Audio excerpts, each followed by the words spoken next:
से है, जहां अब कैंसर के मरीजों को महानगरों के लिए भटकना नहीं पड़ेगा।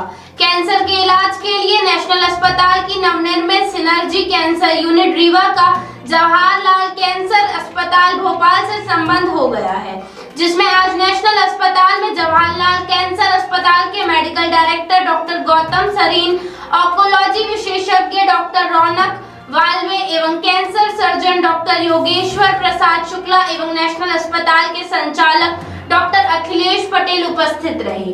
अस्पताल डायरेक्टर अखिलेश पटेल ने बताया कि विगत 1 वर्षों से वो रीवा में कैंसर के मरीजों का ऑपरेशन, कीमोथेरेपी एवं अन्य व्यवस्थाएं उपलब्ध करा रहे थे, पर कहीं न कहीं कुछ कमियों जैसे कीमोथेरेपी एवं सिकाई जैसे रेडिएशन बोलते हैं उस पर हो रहे थे। साथ ही साथ मरीजों के आर्थिक अभाव का भी एक समस्या बनी हुई थी, जिस पर जवाहरलाल कैंसर अस्पताल भोपाल से संबंध हो जाने से ये सारी समस्याओं का निदान अस्पताल रीवा में संभव हो सकेगा, जिसका शुभारंभ दिनांक 5 मई 2023 को सुबह 11 बजे रीवा विधायक राजेंद्र शुक्ला के द्वारा किया जाएगा। आया पत्रकार वार्ता में क्या जानकारी है? नमस्कार सभी को, सभी पत्रकार बंधु जो हमारे एक छोटे से बुलावे पे यहाँ पे आए, उनका मैं तहे दिल से वो अपन ने उस हिसाब से किया है कि रीवा में ऑन्कोलॉजी को देखा जाए तो कैंसर से रिलेटेड बीमारियाँ और उसके निदान के लिए, उपचार के लिए व्यवस्थाएं बहुत कम हैं। तो उस हिसाब से हमने 1-1.5 साल पहले, जब मैं बात करूं, जब मैं एम्स भोपाल में था, ऑन्कोलॉजी में यूनिट में था, कैंसर सर्जरी विभाग में, तो वहाँ से हमारा एक थोड़ा सा इसमें इंटरेस्ट अच्छा आया। उस इंटरेस्ट और उस विचार को लेकर के जब मैं रीवा आया तो यहाँ देखा कि कैंसर सर्जरी में सामान्यतः कोई भी काम नहीं कर रहा है या ना के बराबर काम हो रहा है। तो 1 साल पहले हमने इसकी नींव रखी थी कैंसर पे इलाज की। तो चूँकि मैं सर्जन हूँ तो उस हिसाब से मैंने कैंसर सर्जरी के लिए लोगों में अवेयरनेस या उसके लिए उनको प्रति जो भी जानकारियों का अभाव था वो हमने उनको उपलब्ध कराई। समय के साथ समय बीतता गया, फिर हमें लगा कि कैंसर सर्जरी अब यहाँ रीवा में होनी चाहिए।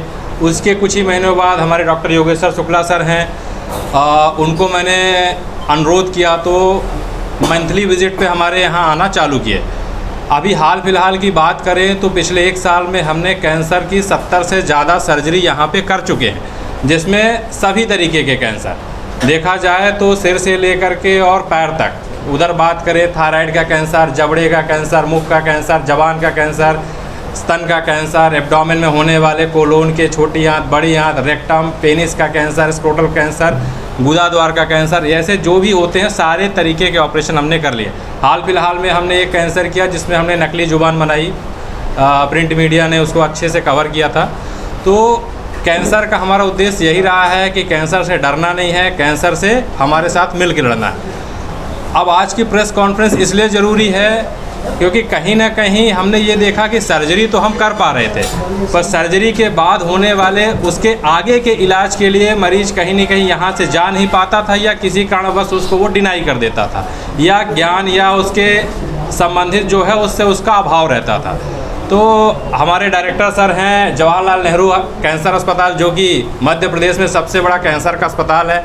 सर से हमने अनुरोध किया कि प्लीज़ सर हमारे रीवा क्षेत्र के लिए कुछ एक ऐसा किया जाए कि वहाँ की जनता को भी कैंसर की बीमारी का पूरा लाभ मिल सके। कैंसर के लिए मैं एक बात बता देना चाहूँगा कि कैंसर का इलाज जो है एक विभाग से संबंधित नहीं है, ये एक जॉइंट एडवेंचर है। तो सम्मिलित रूप से इसका इलाज करना ज़रूरी है। जैसे पहले सर्जरी हो गई तो सर्जरी हो जाए, उसके बाद उसमें यदि कीमोथेरेपी लगना है तो कीमोथेरेपी भी अनिवार्य है, और सिकाई होना है तो सिकाई भी अनिवार्य है। ज़रूरी नहीं कि पहले सर्जरी हो, पहले कोई सा भी हो सकता है, जैसा मरीज डिपेंड किया। उन्होंने बड़ी ही सहजता से इस चीज़ों को स्वीकार किया और उन्होंने कहा कि गो अहेड, आप आगे बढ़ें, रीवा में जो भी हमसे हो पाएगा हम जवाहरलाल नेहरू कैंसर अस्पताल की तरफ से हम करेंगे। और आज उसी का परिणाम हम देख रहे हैं कि आज हमारे बीच गणमान्य डॉक्टर सरन सर हमारे मेडिकल डायरेक्टर उपलब्ध हैं, जो कि वहाँ पे रेडिएशन ऑन्कोलॉजी डिपार्टमेंट को मैनेज करते हैं पूरी तरीके से। हमारे बीच में डॉक्टर रौनक वाल्वे सर हैं, जो कि ऑन्को मेडिसिन के स्पेशलिस्ट हैं। ऑन्को मेडिसिन का सीधा सा मतलब है कि कीमोथेरेपी से संबंधित विभाग। जो कि हम बात करें तो विंध्य क्षेत्र में अभी भी कीमोथेरेपी चलाने के लिए स्पेशलिस्ट डॉक्टर उपलब्ध नहीं थे। जो भी थे इन जनरल कोई प्रोटोकॉल टाटा से बनवा के ले आए, जवाहर से आ गया, या इन किरण प्रकार से रेडियोथेरेपी या संबंधित चिकित्सक थोड़ा बहुत करते थे।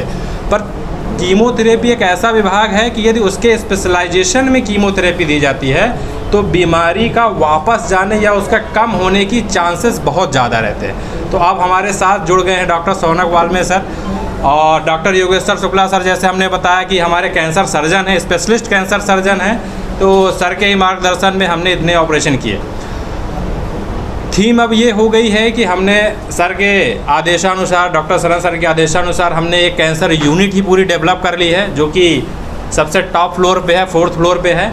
उसमें केवल कैंसर और कैंसर से संबंधित मरीजों का ही इलाज किया जाएगा। रही बात आगे आने वाली चीज़ों की, जैसे ऑपरेशन हो पाए, अब हमारे पास कमी थी कीमो कैसे हो, तो अनुबंध के तहत सर ने ऐसे हमें एक मार्गदर्शन दिया है कि जैसे सीधी बात करें, मीडियम क्लास या गरीब बीमार मरीज है, इलाज नहीं कर सकता है तो क्या करें, तो आयुष्मान कार्ड की सुविधा हमारे जवाहरलाल अस्पताल में है। वहाँ जाने के लिए एक बढ़िया सा है कि डे 1 से ही उसका इलाज वहाँ पे जवाहरलाल पे आयुष्मान के तहत किया जा सकता है। तीसरी बात कहें कि सिकाई की रीवा में जो मशीन है वो बहुत तो नहीं, मतलब ये बोलूँगा कोबाल्ट मशीन है, जो आज के समय में बहुत कम यूज होती है। उससे एडवांस मशीनें आ गई हैं, लीनियक हो गई हैं, वो सारी चीज़ें आ गई जिससे साइड इफ़ेक्ट वगैरह बहुत कम होते हैं। तो मरीजों को वो सुविधाएं मिलेंगी, निःशुल्क मिलेंगी या आयुष्मान के तहत मिलेंगी, व अन्य सरकारी जो भी योजनाएं हैं वो सारी वहाँ पे क्रियान्वित हैं अपने जवाहरलाल नेहरू कैंसर अस्पताल में। तो सारी सुविधाओं का वहाँ लाभ मिलेगा। जो यहाँ हो सकता है मरीजों का इलाज वो हम यहाँ करेंगे, जो एन किरण प्रकार से नहीं यहाँ इलाज करा सकते या कुछ स्पेशल केस है या आयुष्मान में है या विभिन्न योजनाओं में चाहते हैं, वो जवाहरलाल पे डायरेक्ट उनको इलाज यहाँ के रजिस्ट्रेशन के बाद मिलेगा। आप में से कोई कुछ मुझसे पूछना चाहते हैं अगर पहले, तो मुझे लगता है कि वो थोड़ा ज़्यादा इजी रहेगा मुझे बताना। कैंसर का लक्षण क्या है, कैसे बच सकते हैं लोग?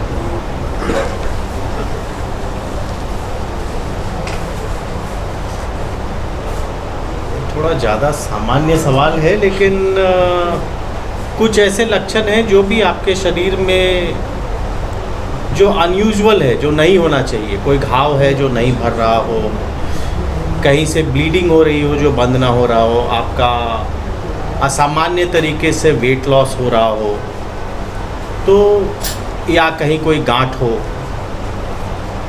तो 4-5 जो ऐसे हैं वो डिपेंडिंग अपॉन कि किस अंग की बात करते हैं, उनमें हमको ऐसे लक्षण देखने को मिलते हैं। और आप इसको जितनी जल्दी एड्रेस करें, जितनी जल्दी डॉक्टर को दिखाएं और उसका उचित निदान करें। ऐसा नहीं है कि हर एक घाव जो नहीं भर रहा वो कैंसर है, या हर एक गांठ कैंसर है, या हर एक ब्लीडिंग कैंसर है, लेकिन इस बात की बहुत प्रोबेबिलिटी और पॉसिबिलिटी है कि ये कैंसर भी हो सकता है, या आपका शरीर में खून की अचानक कमी हो रही है, या वेट लॉस हो रहा है। तो इनको इग्नोर ना करें और जल्दी से जल्दी अपने डॉक्टर को दिखाएं। तो क्या करें कि फर्स्ट स्टेज में ही पता लगे और आप लोग उसको प्रॉपर इलाज दे सकें? देखिए, कुछ कैंसर्स ऐसे हैं जिनके लिए स्क्रीनिंग रिकमेंडेड है कि आप एक सर्टेन एज के बाद, ऐसा नहीं कि बचपन से हम स्क्रीनिंग करने लगे। क्या होता है कि कैंसर होने का कोई एक निश्चित कारण हम नहीं बता सकते। हम इसको बोल सकते हैं कि this is interplay of many factors, कि हो सकता है कुछ जेनेटिक इश्यूज़ हों, हो सकता है उसमें कुछ एनवायरमेंटल इश्यूज़ हों, हो सकता है कुछ आपकी ऐसी हैबिट्स हों। ठीक है, जो इन्होंने इसके पहले का जो सवाल था कि कुछ चीज़ें ऐसी हैं जो आपका जेनेटिक्स है वो आप नहीं चेंज कर सकते। फिर कुछ चीज़ें होती है, जैसे एक टर्म होता है मेडिकल साइंस में, उसको बोलते हैं यूजेनिक्स, कि उसके ऊपर अगर एनवायरमेंटल फैक्टर भी अगर आप लोड कर दें तो आपका कैंसर होने का चांस ज़्यादा हो जाता है। तो कुछ चीज़ें जो आप सब जानते हैं नहीं करनी चाहिए और हम में से ज़्यादातर लोग उसको करते हैं, वो एक बहुत बड़ा रीज़न है। आप तंबाकू का सेवन, सिगरेट स्मोकिंग, मॉडरेट से ज़्यादा अमाउंट में अल्कोहल लेना, तो ये एक तरह से कहीं ना कहीं ये कार्सिनोजेनिक हो सकता है। मैं नहीं बोलता कि हर शराब पीने वाले को लिवर का कैंसर हो जाएगा या हर तंबाकू खाने वाले को कैंसर हो जाएगा, लेकिन ये कारण है जो हो सकता है। तो एक सर्टेन एज के बाद 40, 45, 50 के एज के बाद जिसके लिए रिकमेंडेड गाइडलाइंस हैं, वो हम हमारे मन से नहीं डिसाइड करते कि अच्छा इसका 40 साल इसकी उम्र हो गई है तब इसका स्क्रीनिंग होना चाहिए। तो वो जो सर्टेन गाइडलाइंस हैं जो एक्सेसिबल है, देखिए स्क्रीनिंग एक ऐसी जांच है जिसके लिए जो पेशेंट, मैं पेशेंट नहीं बोलूँगा, जो the person who is being screen, जिसका स्क्रीनिंग हो रहा है, उसके लिए भी कंफर्टेबल हो, हमारे लिए भी कंफर्टेबल हो, बहुत इन्वेजिव नहीं हो, उसके लिए बहुत चीर फाड़ करने की ज़रूरत ना पड़े और बहुत ज़्यादा महंगा ना हो। तो जैसे इंडिया में जो कॉमन है सर्वाइकल कैंसर, ब्रेस्ट कैंसर और हेड एंड नेक कैंसर, जो ओरल कैंसर है, मुंह का कैंसर है, ये तीनों ही एक्सेसिबल है स्क्रीनिंग के लिए। अगर इनमें से कुछ भी आपको या आपके जानने वालों को या सामान्य जनता को, आम जन को, कॉमन पब्लिक को ऐसा लगता है कि इसमें से कुछ ऐसा है जो शायद ठीक नहीं है, मेरे मुंह के अंदर छाला है, नहीं ठीक हो रहा है, मेरा मुंह बहुत वाइट हो रहा है, या हमको सर्विक्स से, जेनाइटल रीजन से ब्लीडिंग हो रही है, या हमको ब्रेस्ट में गांठ है, तो देखिए ये जो कॉमन स्क्रीनिंग है, इसके अलावा भी और स्क्रीनिंग है। हम स्क्रीनिंग में PSA की जांच करते हैं प्रोस्टेट कैंसर देखने के लिए, हम कोलोनोस्कोपी करते हैं, हम अपर GI एंडोस्कोपी कभी कभी करते हैं, नॉट रूटीनली। तो एक तो ऐसा है कि कॉमन पब्लिक इसको सेल्फ डिसाइड नहीं कर सकते, आपको अपने चिकित्सक की सलाह से और उनके मार्गदर्शन में स्क्रीनिंग करना चाहिए। प्लस कुछ फैमिलियल कैंसर्स होते हैं कि जिनकी फैमिली में की मदर को और उनकी मदर को ब्रेस्ट कैंसर है, तो जो फीमेल है उनको ज़्यादा चांसेस है ब्रेस्ट कैंसर होने को, तो उनको थोड़ा सावधान होना चाहिए। तो अगर हम स्क्रीनिंग रिकमेंडेशन को फॉलो करें तो एक बहुत हद तक कैंसर को पहले स्टेज पे पकड़ा जा सकता है। जैसे मैमोग्राफी, आपने सुना होगा कि मैमोग्राफी होती है ब्रेस्ट कैंसर, आज हम अपने रूटीन प्रैक्टिस में मैमोग्राफी से डिटेक्टेड स्टेज 1 के बहुत सारे कैंसर्स देखते हैं।